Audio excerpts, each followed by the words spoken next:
So welcome to our two attendees that are here. So one thing I'll mention in the beginning is you do need to select a language. So look down on the bottom where it has a little globe and select English or Spanish. Otherwise, you will end up kind of in an in-between space where you aren't able to clearly hear one or the other. And in order to ask questions, when we get to the questions portions, you can click that little raise hand button and I can unmute you. On this particular setting, you aren't able to type in questions, but you'll be able to raise your hand and I will see that. And then I can click the button and unmute you. We just got one more. So for our new attendee, please select a language at the bottom where the globe is, English or Spanish, so you can hear the correct audio feed correctly. And when you need to ask a question, we'll have a couple different stops for that. You can click raise hand and I will unmute you. So I work for Napa County Public Works, and we partner with the City of Napa and the UC Master Gardeners on these backyard composting workshops for our Napa County residents. So I'll go ahead and pass it over to Yvonne with the Master Gardeners to go ahead and get started. Thank you. We're so thrilled to be partnering with the City of Napa and the County of Napa, and the Master Gardeners are here as partners, and we've been doing these for many years, and we're thrilled to be partners and providing information to the public. So thank you, and thank you for joining us today. I'm going to turn it over, I think, to Sue. Sue, you're next. Okay. Next, please. Oh, who we are. We are the Master Gardeners of Napa County, and we are presenting this in conjunction with City of Napa and Napa County. Master Gardeners are trained, non-paid teaching staff certified to extend practical horticultural information to Napa County residents. We've done trainings, we do ongoing workshops to stay up to date on UC research. And we have one more workshop after this coming up, and that will be on June 12th, I believe, on worm composting, and you will hear more information about that later on. Next. Uses for compost. So if you have a compost pile and you're wondering, you're going to find out what to do with your compost, or if you have a worm bin, what to do with your compost. So compost is considered a soil conditioner. It's not a fertilizer. It improves the till. It feeds the soil, not the plant, but the soil feeds the plant. Okay, fertilizer feeds the plant, but not the soil. It can be used as a soil amendment, mulch on top of your soil, or even potting mix. Next. Tonight, when we talk about harvesting, we're really looking at 3 different versions of how to harvest your compost. First, you're going to hear about if you have cool or warm, no fuss composting. Cindy Waters will talk about that, and also worm composting, like I said. And then Penny Paul and Lonnie Payne will talk about worm composting. So now I'd like to turn it over to Cindy Water.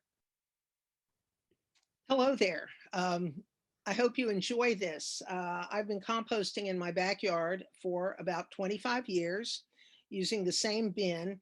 And we're going to be showing you a video that was filmed in my backyard. And you'll see me emptying out a compost bin, sifting it, and getting ready for use. It's riveting. All right, I will get that started here.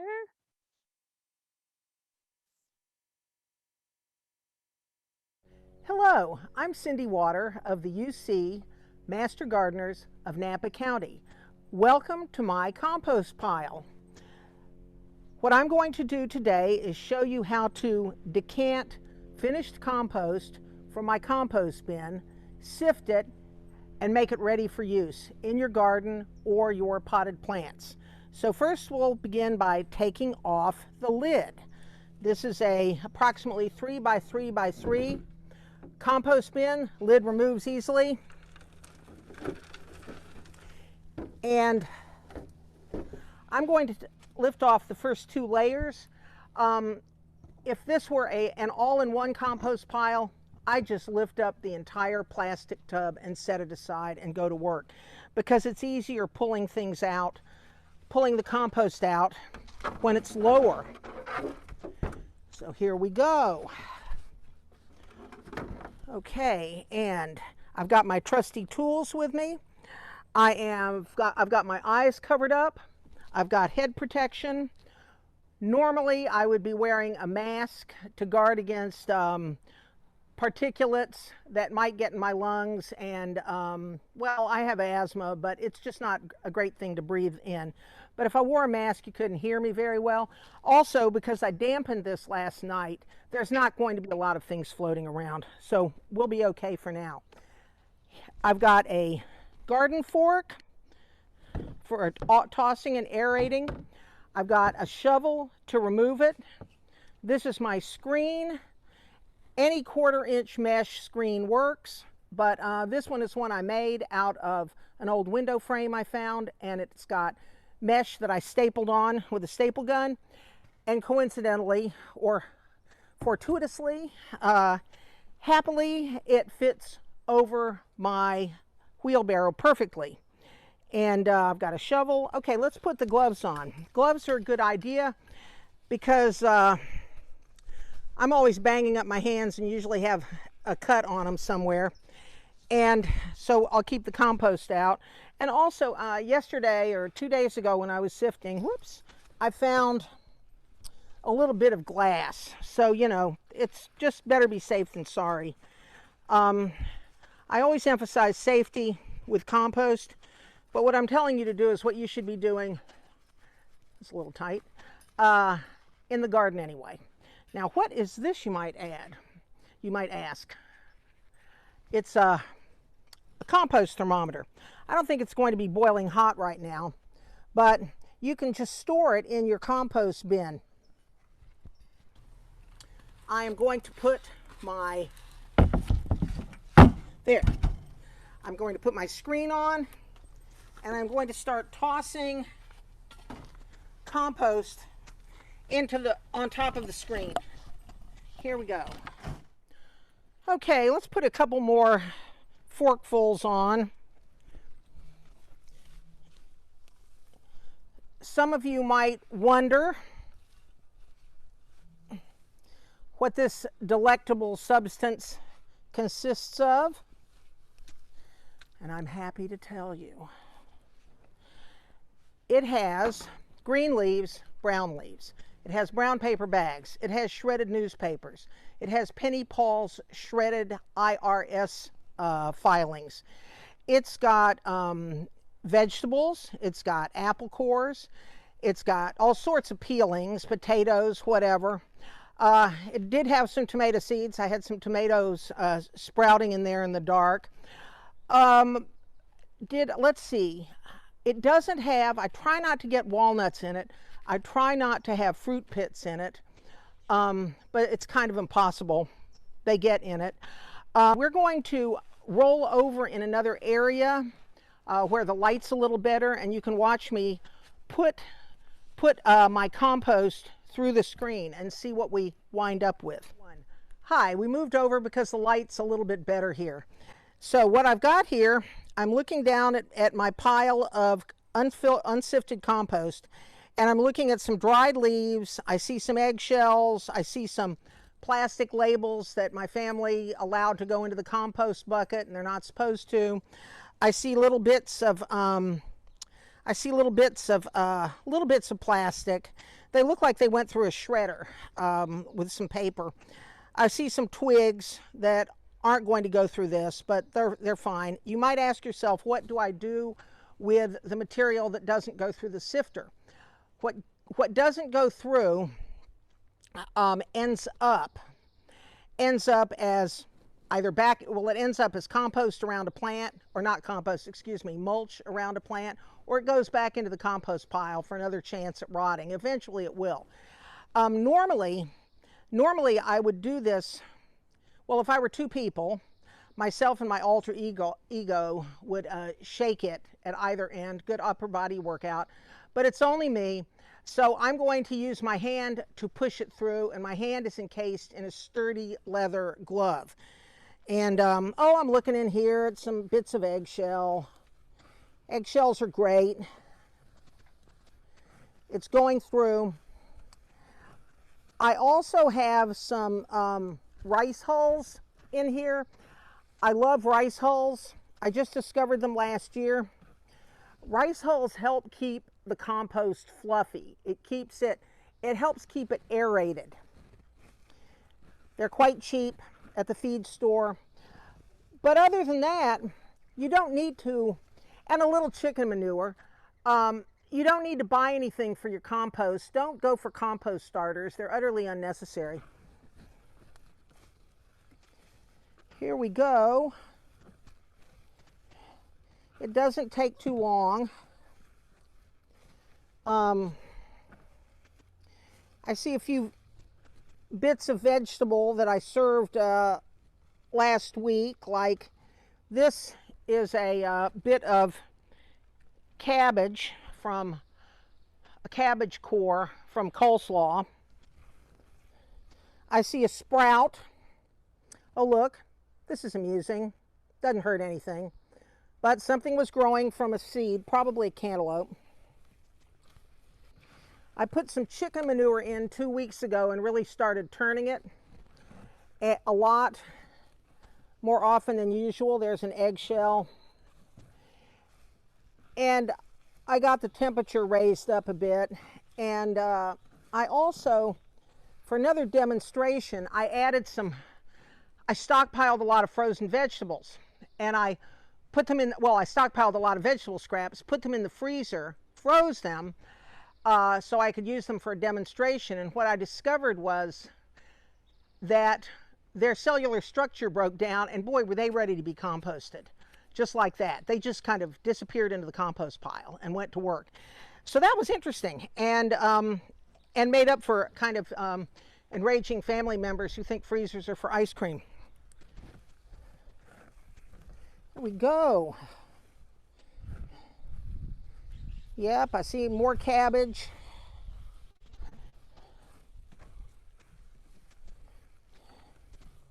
You know, this is kind of a meditative exercise. It's a metaphor, isn't it? You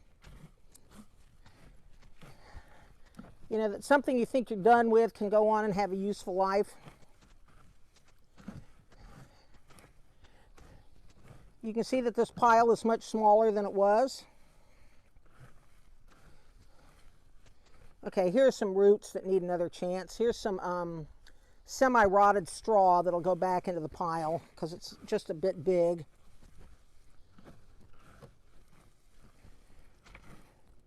Another piece of cabbage. I see a bit of banana peel. Now, this is warm compost. If it were cold compost, I would definitely shake the strainer because I don't want to kill any worms. But by the time you have warm compost, the worms have left. Hurt no living thing. Okay. What do you think?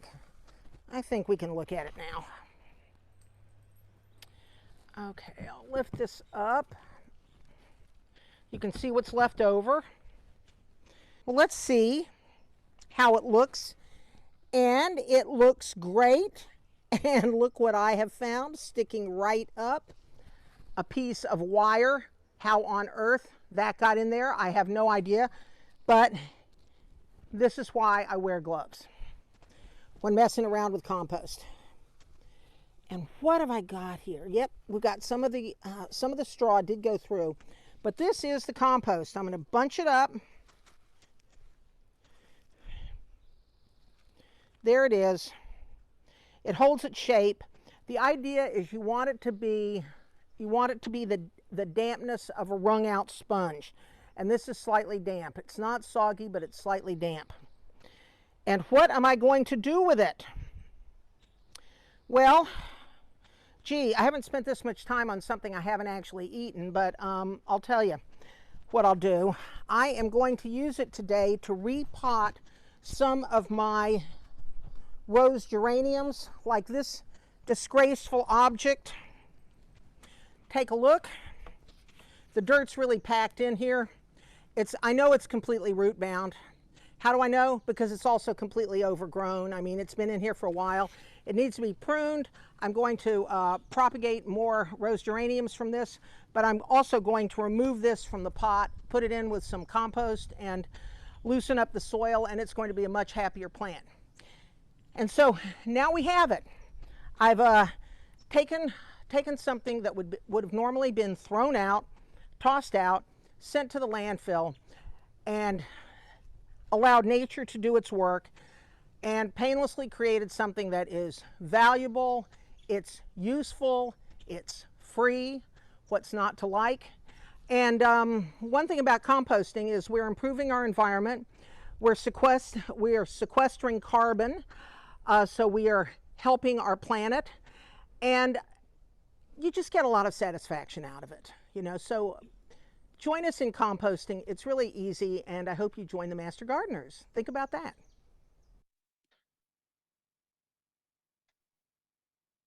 Right. I was just wondering if any of you had any questions about this. After one of the rehearsals, someone asked, how would I know when the compost is done?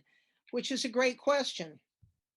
Well, one thing, you might say that compost is never done because there's always some left over that's going to keep going on and rotting. You can also leave a compost pile alone for 5 years and nothing's going to happen to it. It's still going to be compost, but you're probably not going to do that. How do you know when it's done? Well, take a look, and if the pieces, you know, you've been throwing in all this vegetable scraps, torn up newspapers, if everything has suddenly, if the bits have gotten very, very small and are not as easily recognizable, that's kind of a good sign. And also, you can smell it. It has a good, healthy compost pile has a very pleasant smell. It's sort of like, it's got a mushroomy smell because of the microbes and whatnot that are running around working on the decomposition. And, you know, of course, commercial mushrooms are grown in sterile compost. So that's how you can tell. And if it smells bad, it's probably because somebody threw cheese or meat animal products in it, and you want to remove those. So we do have we've got a question from Trish. Trish, I think I just have to click allow to talk, and then you can unmute yourself and ask your question. Yep, there you go. Okay, I just wondered, in that kind of composter, can you continue to add your scraps or your leaves or whatever, or do you just start out with it and save the rest for a different composter? Okay, great question. If you're doing hot compost, you start with 50% green materials and 50% brown materials, fill it up, and then go in and spray it with water and toss it every few days. So you've got everything in at once for hot compost, and that will be completed in a few weeks. It's higher temperature, it's more labor intensive. If you're doing warm compost like I do, you can just add the you're not as worried about having a precise 50-50 ratio of green and brown, and you're throwing in things as you go along. And it's you need less premeditation. It's a lot more casual, but you do toss it every once in a while. I like to do it about every 4 days. Okay, can you define the difference between green and brown materials? Yes. Green materials are things like green vegetables, green leaves, peelings. Ground up coffee beans are green because, you know, they actually used to, even though they're brown looking, they used to be green, that sort of thing. Browns are dried leaves, you know, finely chopped up bits of wood, torn up paper bags, brown paper bags, torn up newspapers. that sort of thing. And that you can look all that up in the links at the end of our talk. You know, I hope that's helpful. Does anyone else want to add to it? Oh, what do we call them? We call, let's see, we call one is one of them is is sort of the fuel, and the other one is the fire. You can raise the temperature by adding in things like, alfalfa, small amounts of it, or chicken manure, and putting some, dampening it and tossing it a lot. But I hope that answers your question, if that makes sense. Cindy, this is Yvonne. I could just add a comment that Yeah. greens are generally things that have higher nitrogen content. That's why Right. all green leaves and things like that have more nitrogen than carbon. The browns are things that have more carbon than nitrogen. So we're trying to get a mixture of carbon and nitrogen. And so that's why you have the two different ingredients. Thank you.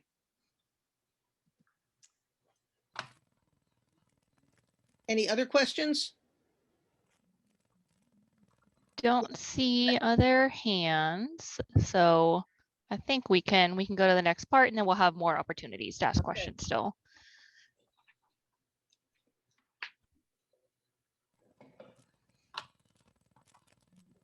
Hi, this is Lonnie Payne, and my other master gardener, Penny Paul,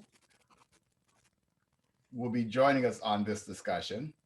What we're seeing here is the red wigglers, and this is a couple that are mating. As Penny would like to say, they're hermaphrodites, and so here's an egg. And we like to say that worm composting is golden, because the type of compost you get is really type of compost that a lot of gardeners like to use. I'm here. Okay, good. I'll go to the next slide, Penny. This bin is one that I made as a demonstration bin, and you can see that the things are not mixed. And the reason that I don't bother mixing is when the worms get in there and they get to work, they will mix it. They'll go up and down, sideways, whatever way they can to mix it. Normally, we do not use a clear bin. We use one that is colored so that the light doesn't get through, because worms are light sensitive. Next. This is a look at what a worm bin looks like when it's really well worked. You can see there are still products in the bin, and when we clean out the finished compost, which is really worm poop, we will separate the worms out of it. We'll separate the fine vermicompost out of it. And those pieces of paper or garbage that are left will go back into our next worm bin. Next. This is looking inside of one of the bins that I have not sifted yet. This is completely dry, and I don't know what all those materials are in it. I've had it for a few years and I need to get sifting. But I can see a peach pit, there are eggshells, and there looks like cement in there, but I've never put cement in. And you can see when it dries, it cakes together. Next. And this is what I use on all my plants and in the garden. And this is the sifted product. It still has some shredded paper in there and a few pieces of branching, but basically it's like sand, only smaller. And when I plant something, I add it to either the top of the pot, or if I'm planting something in the ground, I put it at the base of the roots. And I store it, I dry it, and I store it so that I have it available for all my plants. Next. Okay, before the demonstration starts, I want to tell you that if you sign up for our worm demonstration on June the 12th, the city and county will give you a bin with holes in it, so you don't have to drill them. You'll get some materials to build the bin out of, which we use a variety of things.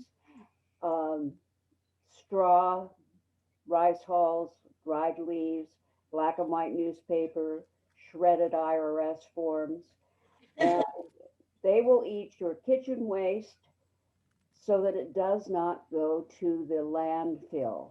And this is why the city and county promote this. And the state promotes it also. Worms will eat your kitchen garbage. They eat 90% of everything they're given.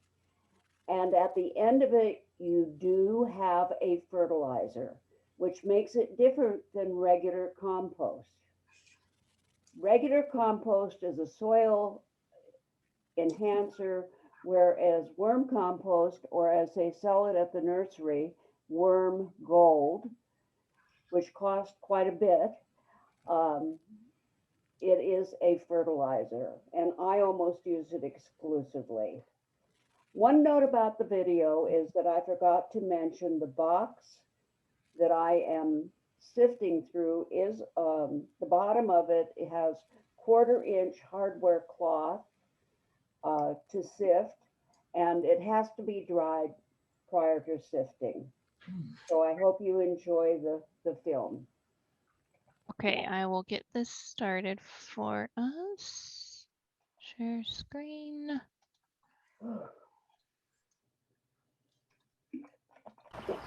Hi, I'm Penny Paul, and I'm going to show you some of the ways that you can clean your compost bin and get the worms out so they can continue to work, and separate the rest so that you have the vermicompost to use in your garden. On top here, I have the old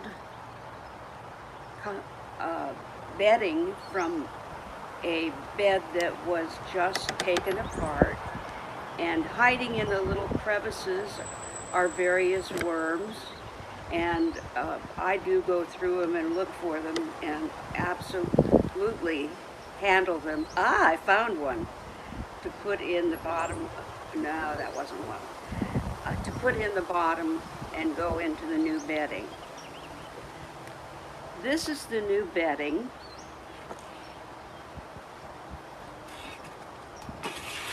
And down here, in the midst of this dampened bedding, which includes daffodil leaves and shredded paper, and will include cardboard and rice hulls and other things once it goes into a real bin, is a sack of food.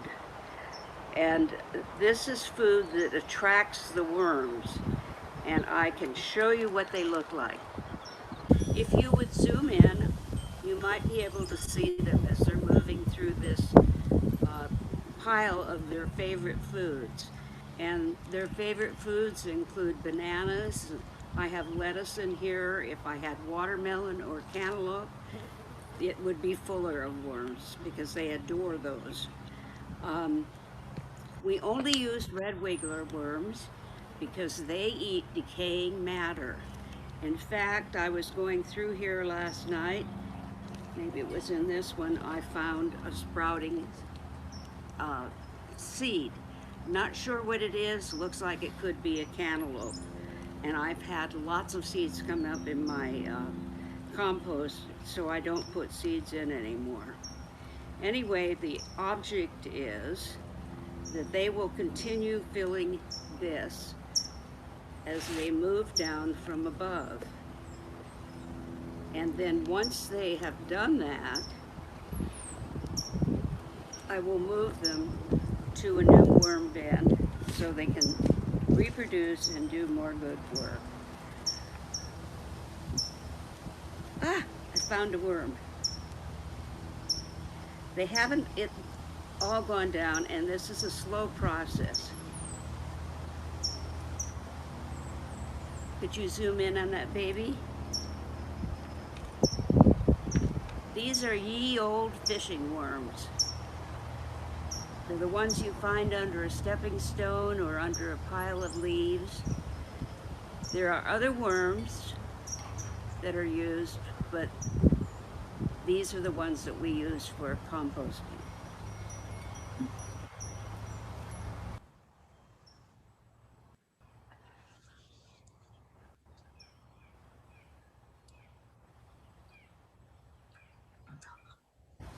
And just a reminder, this is not an instant process. It takes several days for the worms to decide, well, I'm not getting any food up here, and to move down where the food is. And so be patient when you do this. Don't expect it to happen in a day. I think 4, 5, 6, 7 days is about right. Another way of doing the separation is it's easier, and it's usually the one I do. I fill a wheelbarrow with the old compost, and then I start putting sacks of their favorite foods in with a little bedding and bury it. And sometimes it takes me 2 or 3 weeks to get it all out. But once it's all out, oh, here's a worm. Once it's all out, it is perfectly dry. And this is what it looks like wet.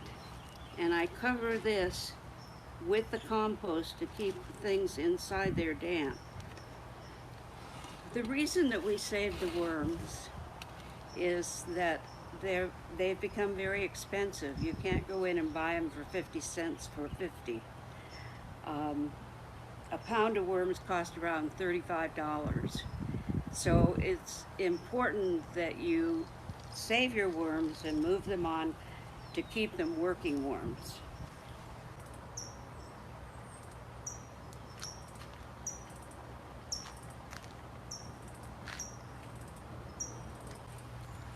This bucket contains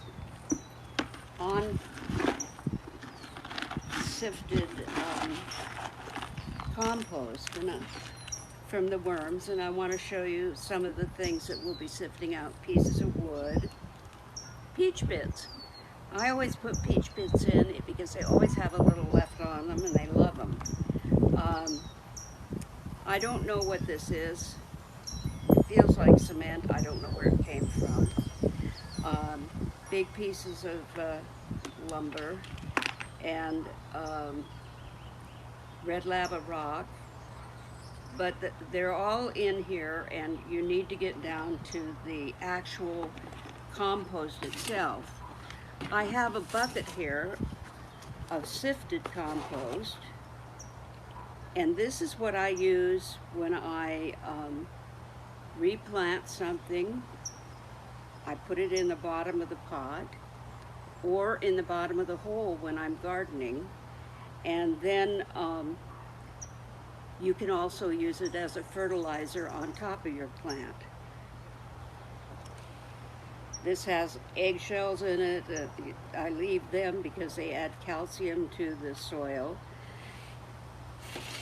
This is a plant that has been going for a couple years for me. It's a type of butterfly bush that weeps, and I'm going to put about half of it into this. Every time this is watered, it's going to get a little bit of fertilizer. The University of California does not advocate foliar feeding. Foliar feeding is when you make a liquid spray of the worm compost in water and spray it onto your leaves. And the reason they don't advocate for it is because they think it's unstable from what their testing has given them. The leaves do not necessarily feed. The feed comes through the roots. And they said that it's only good for 45 minutes. And every time it's different, so they don't advocate it. So I save myself time by having this little bucket full all the time of sifted compost. If you're interested in learning about worm compost, The Master Gardeners and the County and City of Napa often sponsor compost workshops. And when you come to a worm workshop, you not only learn about worms and how they got here, but you also learn how to make a worm bed. And in addition, you're given a worm composting bin, you're given the materials to build the bin, and you're given worms. So you've got everything you need except your kitchen garbage. Come and join us. Howdy composters, my name is Lonnie Payne, and today I'm going to demonstrate to you how to harvest your worm compost. Last year I built this compost bin. This compost bin is approximately 1.5 foot deep by 1.5 foot wide, and it's about 2 feet long. What I put in this compost bin was I wetted a piece of cardboard, I put the cardboard on the bottom, then I wet strips of newspaper that I shredded into tiny shreds, and I built them to a level of about 6 inches to create my bed. In the bed, I added eggshells, I added a couple of cups of dry chicken manure, and I also added leaves that I gathered from my yard. And that made a great bed to put the red wiggler worms. Red wigglers are what we use for worm composting because they are great and they really do a great job of giving us great compost. You can get those from any fish store or fishing store, any place that sells fishing bait. I use about 500, which is about a half a pound. I'm going to open this now and show you how my compost bed looks after about almost a year. And this is a year where I've added every week or so, I check it to be sure that it's moist. And then I add new food such as bananas or eggshells or whatever I have in my compost from the kitchen. I don't know if you can see these pretty worms here that I'm showing up now that are making the compost. But it's really a great way to do compost because you can keep this any place. You can even put this in your garage, but it doesn't smell. So, just showed you what it looks like. And now what I'm going to do is I'm going to go through the process of how I'm going to separate my worms from my actual compost. And what the process I'm going to demonstrate today is where I take this bin and I'm just going to turn it upside down. By turning it upside down, I'm going to have most of my compost will be at the bottom of this container. So I'm going to turn it upside down. I'm going to let the sun hit that. When the sun hits the compost, there's light. The worms don't like the light, so they will go deeper into the compost. And I will, in about an hour or two, come back to this and I will take some of the compost where the worms have left the top and put it in a separate container. I'm going to flip it now. Hold your breath.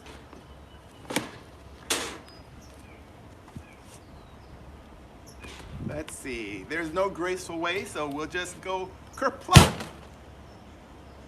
And now, since I've turned it over, let's see, I'm gonna lift this up. And if you look in here in the bottom, there's some more content, and this is all compost, but it's rather damp, and so also putting it in the sun will help this compost start its drying out.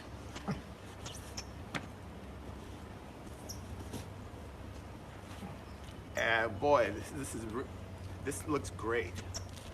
I can't wait to finish harvesting this. And remember I told you that I put in some cardboard? Well, here's the tape off of the cardboard I put in. You don't have to worry if you were building one of these about whether or not to take things such as tape off of a box, because over a period of time, it easily separates. I'll talk to you in just a moment, showing you how we're taking some of this top off to start the actual separation.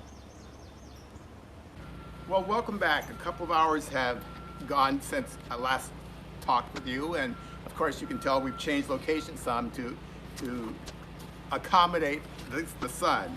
So here we have the pile that I showed you earlier, and it's dried some, and so the worms have gone down further into this bed of compost. I'm going to use two things. I'm going to use this strainer or shifter, which has a 1/4-inch wire mesh bottom. You can buy these, or you can even make these yourself, so 2x4, and just get the wire mesh. We use this for worm composting, and we also use this for regular no fuss or dry heat composting. So what I'm going to do is set this on top of this container, and I am going to start putting some of my compost where the worms have moved into this container. And I'm moving it around the strainer so the compost can drop through. And I'll do this for several times to keep adding and collecting my compost. As you notice, I'm finding other things that I had in my compost, like some more of the newspapers that didn't completely decompose or weren't consumed by the worms. So this is the process, and I'm going to make several passes at this. And when I'm through, I will have great compost. I'll have great compost, and by doing this, I'm helping my garden, my plants. You can use this when you're putting plants in the ground. You can use it to amend the soil when you're planting. And the most important thing about composting of any type, we're saving our landfills. And so we're saving our environment. So this is Lonnie Payne. I hope you enjoyed this demonstration, and happy composting. I'm here too.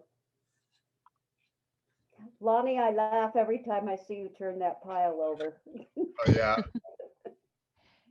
What Penn and I were showing everyone was that we did 3 different types of worm composting to separate the compost and the worms. Of course, her 2 processes use what I call the enticement bag. She put food in the bag, and she showed you 2 different ways you could harvest the worms that way. And my method was just a simpler way of just basically exposing the worms to light so they would go down further, so I could harvest my compost in that manner. But there are lots of different ways to do it, but the techniques are pretty much the same. I see Nicole. Yes, Nicole, I will hit allowed to talk, and then you should be able to unmute yourself. Can you hear me? Yep. Great. Thanks so much for this. It's really great to see these videos. I've got 2 questions about those food bags. The first is, what's the material of the actual bag that you're using to attract the worms? And the second related one is, can you leave that in there, or once you've gotten the worms to go into the bags, do you remove the sack off the outside? I use those bags over and over again, and they're what you buy: apples, potatoes, onions, and they're in at the grocery store, and they're made of plastic so they don't disintegrate. And I've been using some of them for a long time. Eventually they break down, and I purchase more food that come in those bags, and I just keep adding them to the pile. Thank you so much. And we have another, actually, I think, Trish, you should be able to unmute yourself for your question. I don't see how I can. Oh, okay, you're talking, I hear you. Oh, okay, fine. I had a question, and that is, how do you know when your worm compost is ready to harvest? That's a great question. And I think it's sort of what Cindy mentioned in her talk when she was talking about the composting method that she did. You go by look. For me, I just knew that I've been building this for a year, and I could tell that there was a lot, there was an accumulation of worm poo, as Penny likes to call this type of composting. And at some point, I just decided I needed to harvest. And so I added some extra moist paper in to have dried out a little bit. And mine, as I said, I did for about a year, but I know there's some people what can turn over, can do worm composting at a shorter interval. Because the worms are pretty hungry. I think I read someplace where that they really eat, they can eat many times their own weight every week. So the more food you keep in there, the quicker they'll make food for you. And worms do reproduce quickly. As you saw, those two in the video, photo I had were making babies, and they all make babies. They're hermaphrodites, and 500 worms in about 3 months is 1,500 worms. They live about a year, so sex is very important to them to reproduce, so you don't have to keep buying them. And there are 1,000 in about for $35. Just about anywhere you go to buy them from a worm producer. Did that answer your question? Yes. Oh, thank you. Thank you. It looks like Yvonne, do you have your hand up? Do you have a question or a comment? I do have a question. Lonnie, I wanted to ask you, I like the technique you use because it seems a little faster, but I wondered how much of that product off the top do you end up taking? About half of it, or how do you know when to stop taking the top off? So that's a great question, Yvonne. And so what I did was I thought I could get it all harvested in a day, but as Penny mentioned in her video, it can be a slow process. So I harvest about a 5-gallon bucket over the course of 2 days. And so what I did was I would harvest, I would cover it with my wire mesh so the birds wouldn't come and mess it up. But it took me about a couple of days to get about to fill up a 5-gallon bucket. And how do you know that they're not getting too hot? You know, are you not? I'm worried I'm going to cook my worms. So that's a good question also. I did not put mine in direct sunlight. I kept them in the shade, but it was still enough light so they wanted to go further down into the compost in the medium. Okay. Thank you. You're welcome. Don't see any other hands. Oh, I have one more question for Okay. Sorry. Sure. And then what was left was still some bedding with the worms. Did you just put that into a new bin with new bedding, or you don't have, you still have some bedding when you're done, right? That's exactly what I did. So basically I had another container similar to the one that I used for this compost bed. And I basically had already started preparing a fresh bed. And I put all of the contents that was too large into my new bed with the worms that were in the old bedding. So I harvest worms for my new composter, as well as having some compost that I could use in my garden. Thank you. You're welcome. All right, if no more questions, we will move forward. Sue?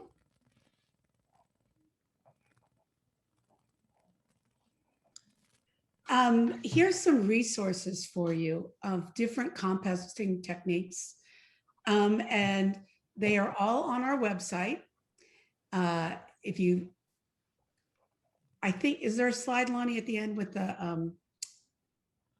the web page on it? And if not, there is. But if you forget, just type in Napa County Master Gardeners and it will come up.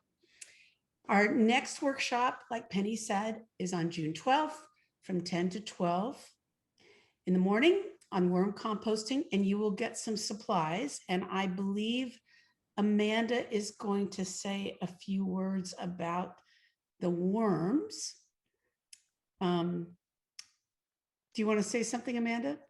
Sure. So, well, if anybody here, if any of you three are attending our worm composting workshop, we're going to provide kits, but apparently similar to toilet paper, red wigglers are the new hot commodity. So we're working on figuring out what we're going to do. It's possible, you know, if you attend this workshop, you'll get a worm kit and then a gift certificate to get worms at a later date. I'm surprised that red wigglers are the new thing. I think there's a lot of interest because people are still at home and working on their home gardens. So you'll get a complete kit at some point, just depending on when you'll be able to get those red wigglers. Great, thanks. So, like I said, you can find this slideshow and other resources on our website. And like, if you don't remember this, just Google Napa County Master Gardeners or something like that, and it will pop up in your browser window. And we'd like to thank you very much for attending this evening. And we hope that this will encourage you to either continue with your worm composting or start. I know that I learned a lot because there was some details about it I just didn't understand. I have a worm bin I've been doing for a while, but I'm really excited to go out and try harvesting. So thank you Thank very you, much. everybody. Yeah. Thank you so much. Bye.